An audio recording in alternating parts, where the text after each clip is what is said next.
Mr. Ballin on a motherfucking Saturday, man. Guess it's no longer Mr. Ballin Sunday, man. I like it like that. You feel me? There, so they give me something else to do tomorrow. We just gotta find something to do tomorrow, probably. I don't know. Y'all give me some suggestions down in the comment down below. But yeah, let's go get the video started, man. How y'all Saturday going, man? Late on the afternoon of June 14th, 1931, a 59-year-old man named Dr. Adolph Ruth climbed off his donkey that he'd been riding on for hours through the Superstition Mountains in Arizona. Once he was off the animal, the doctor shook his legs to work out the cramps, and then he just took in the scenery all around him, and as he did, he smiled. Now, to the average person, what Dr. Ruth was seeing in front of him would look very impressive. There were all these jagged peaks on either side of him that jutted straight up into the sky that almost looked so steep they couldn't even be climbed. And this mountain range was cut through all over with all these twisting and turning canyons that almost seemed like a maze. Also, high up in these mountains were all these caves where people used to live, but now they were abandoned. In fact, today, if you were to travel through the Superstition Mountains, you could go days without seeing another person. And that was true back in 1931 when Dr. Ruth was there. But Dr. Ruth knew that where he was standing right now, between two towering rock walls, was not just a regular desert canyon. This particular stretch of desert was about to make Dr. Ruth a very rich man. He was going to be the very first person to actually find the Lost Dutchman gold mine. The same Lost Dutchman gold mine that had claimed the lives of hundreds of other treasure seekers who had come into the Superstition Mountains and not come out again. But Dr. Ruth knew he had a special advantage that nobody else who had come out here looking had had. He had a treasure map that was going to show him where this treasure was, and he knew it was right nearby.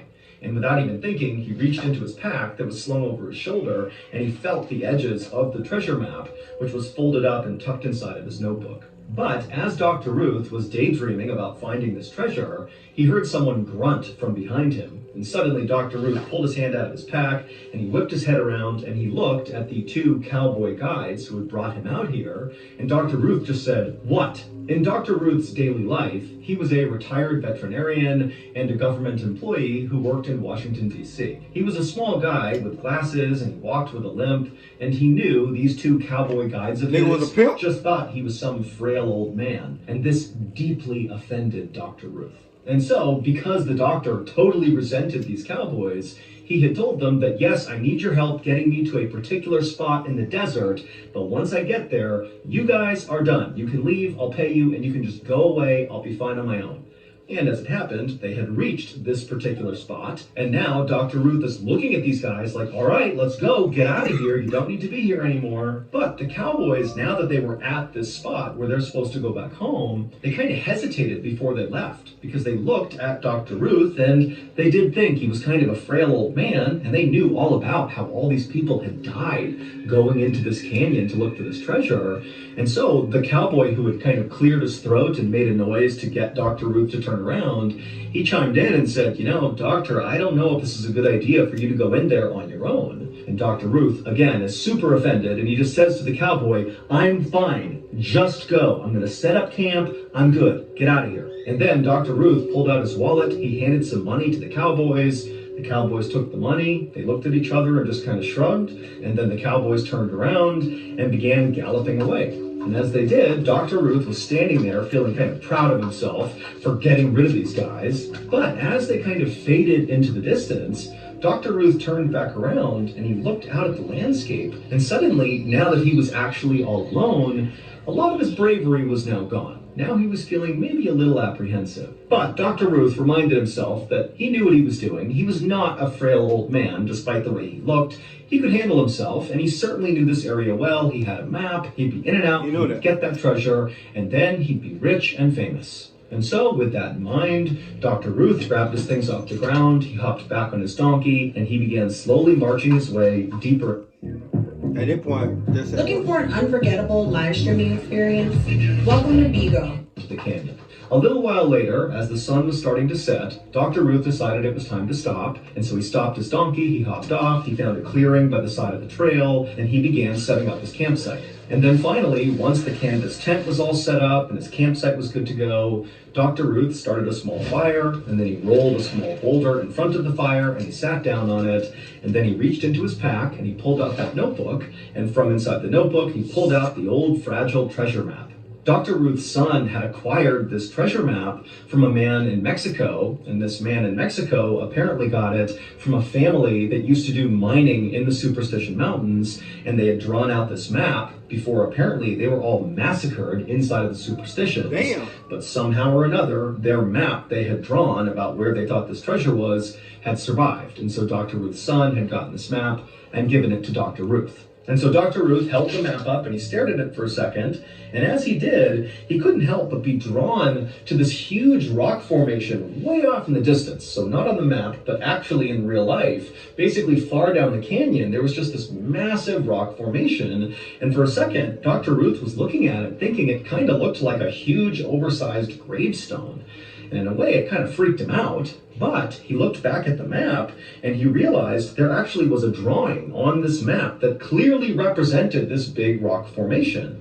And on the map, it had an arrow pointing to this little drawing, and it said this thing, this big rock formation, was called Weaver's Needle. And according to the map, apparently the treasure was right near Weaver's Needle. And so Dr. Ruth was like, great, tomorrow I'll head straight for Weaver's Needle, I'll find the treasure, and I'll be rich and famous. And on that note, Dr. Ruth folded the map up, he tucked it back into his notebook, put it back in his pack, and then he took his beans and meat off the fire and he began to eat.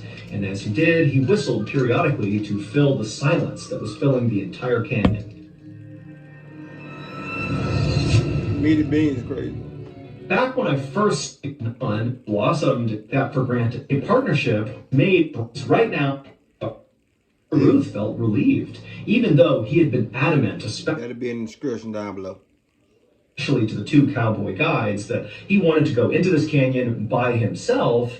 Now that he was here by himself, and it's so dark and quiet and kind of spooky, he was glad to hear hooves because it meant that must be a person riding a horse, and so I'm not alone anymore. But when Dr. Ruth called out and said, "Who's there?" there was no response. And there were no more hoof sounds. It just went totally quiet again. And then from all over the canyon, all Dr. Ruth heard was the yipping and howling of coyotes everywhere. By this point, Dr. Ruth couldn't help it. He felt terrified, and suddenly all he was thinking about were all the stories he had heard about unseen predators lurking in the shadows, stalking people who come into this canyon. And so Dr. Ruth decided, you know what, I'm just going to bed. And so he extinguished his fire, he packed up his things, and he went inside of his tent. You just going to bed and you just heard that? Okay.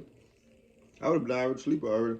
And he laid down inside of his bedroll, and even though he knew he really wasn't actually safer in here, all he had was, canvas tent material protecting him from the outside world, but mentally, being inside the tent, he just felt safer. And so Dr. Ruth would lay in his tent in the total darkness, kind of on edge for a while, wide awake, listening intently for more hoofbeats or something out there. But there were no more sounds. The night remained silent and dark. And eventually, Dr. Ruth fell asleep. But in the middle of the night, Dr. Ruth suddenly woke up, and it was totally dark and silent, and he sat up, and he looked out of his tent. The flap was open, and at first, he couldn't see anything. It just seemed like darkness out there.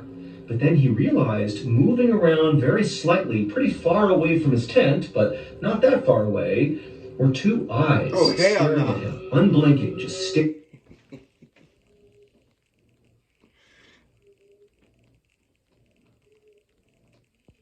Oh, bitch, I'm gone. I might shoot. I don't know.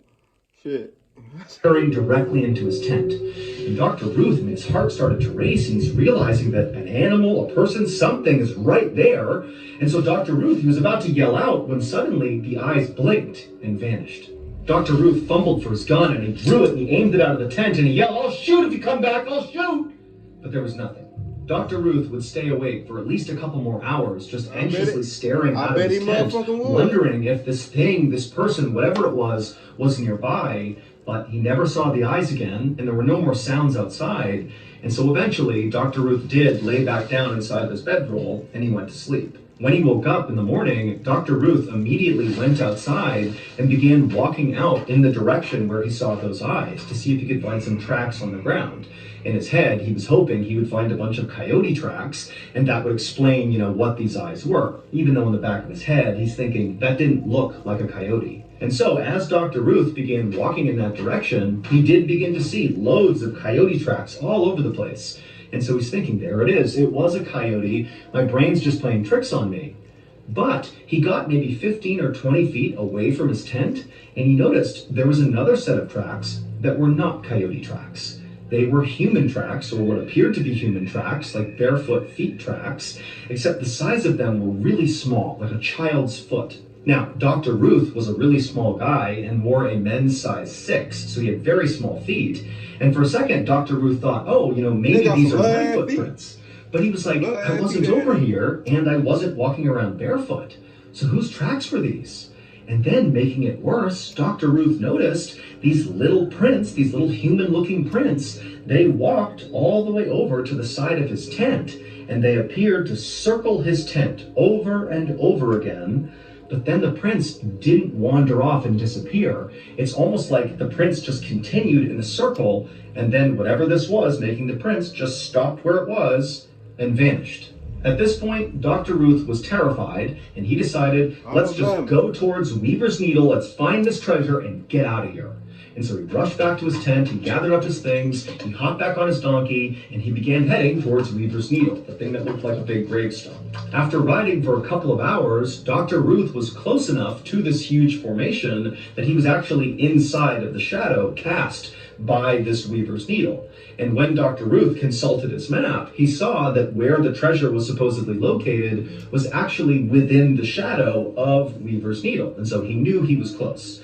And so Dr. Ruth continued following the map as best he could. He turned this corner behind a rock formation, and then right up ahead, he saw this big wall of cacti that all had these axe heads lodged into their flesh, like someone had taken an axe and smacked the axe head in and then broken off the handle, but like dozens of times. What? And so Dr. Ruth stopped, and he's looking at these cacti, and then he looked at the map, and he realized on the map was actually a drawing that kind of resembled these cacti with the axe heads in them. And so he's thinking, oh my goodness, this map is accurate. I've found another landmark. I must be near the treasure. And so now all he had to do was kind of back up and orient this cacti with the axe heads in it with Weaver's Needle and its shadow. And if he could just orient it correctly, he would know exactly where to go. And after backing up and moving the map around a couple of times, he finally had it totally oriented, and he realized there was a path straight up ahead that would go right to the base of Weaver's Needle,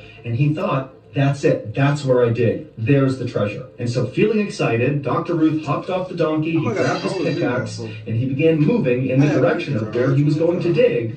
But before he got there, he heard something behind him. He turned to look, but by the time he saw whatever was behind him, it was already too late. An explosion rang out, and then everything went dark. You're getting scammed, and you're honestly dumb if you haven't caught on to this, but you were supposed to get $6,400 from the government last night.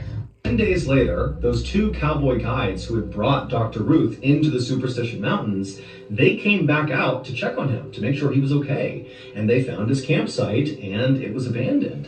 And they searched the entire area, all the way down to Weaver's Needle and back, and there was no trace of Dr. Ruth. Over the next 45 days, a much larger search party was launched in this area to try to find Dr. Ruth, but at the end of those 45 days, there still was no sign of Dr. Ruth. What God is that? And so the search was called off, and it was assumed that Dr. Ruth was dead. Hey, could it be people out that motherfucker like hunting motherfucker or caught or something like that motherfucker?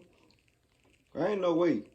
3.5 months The hills after have that eyes. search ended, Shit, so weird. in December of 1931, another set of explorers were in the Superstition Mountains near Weaver's Needle, the big gravestone-looking rock formation, and they would discover a human skull on the ground.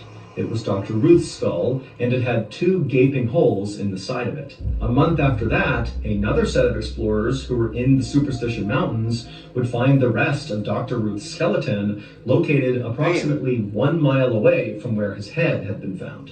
But while the discovery of Dr. Ruth's body did provide some closure for his family, it actually only deepened the mystery of what the heck is going on in the Superstition Mountains. What you think? Because, one, despite the fact that Dr. Ruth's skull had been found with 2 holes in it, and the fact that his skull was found 1 mile away from the rest of his skeleton, Authorities who investigated his death quickly said Dr. Ruth died of natural causes, and they closed the case. And the second weird thing that only deepened the mystery was when they were searching Dr. Ruth's campsite, they would find his checkbook. And inside of his checkbook, there was all this writing that was clearly from Dr. Ruth, writing his checks. And then towards the back of this book, there was a relatively fresh looking message, and the handwriting looked totally different than Dr. Ruth's handwriting, that just said Veni Vidi Vici, which in Latin means I came, I saw, I conquered. Now, we don't know who wrote this message,